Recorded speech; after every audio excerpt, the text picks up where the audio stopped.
menggonggong dalam waktu yang bersamaan. Kita ini terganggu nggak? Ramai pernyataan terkait toa masjid yang dibandingkan dengan suara hewan.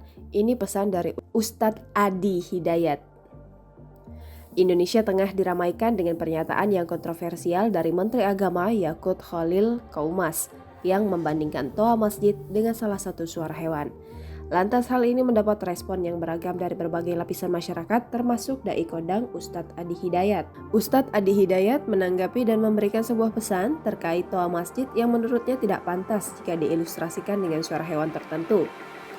Dalam ceramah, Ustadz Adi Hidayat memberikan pesan yang mendalam tentang arti kebangsaan dan terkait permasalahan toa yang dibandingkan dengan suara hewan.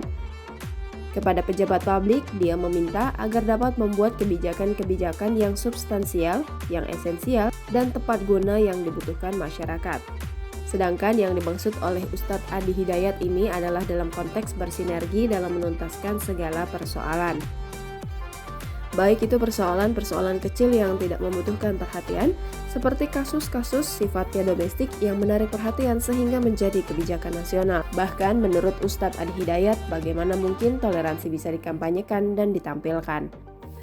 Namun dengan saat yang sama menggunakan kalimat ilustrasi yang dihadirkan justru berpotensi menyakiti kepada bagian unsur tertentu dalam kehidupan berbangsa dan bernegara.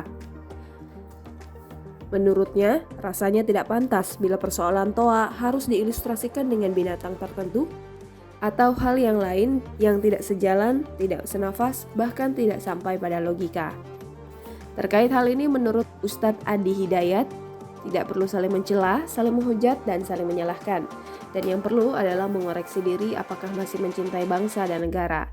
Kata Ustadz Adi Hidayat, jika memang masih menyatakan diri menjadi Pancasila, saya NKRI, saya mencintainya. Maka cinta itu, kata Ustadz Adi Hidayat, tidak dibuktikan dengan kata-kata, melainkan dengan tindakan, kebijakan, persatuan, dan sikap serta perilaku mulia dalam berkehidupan. Jangan lupa subscribe, share, komen, dan like ya!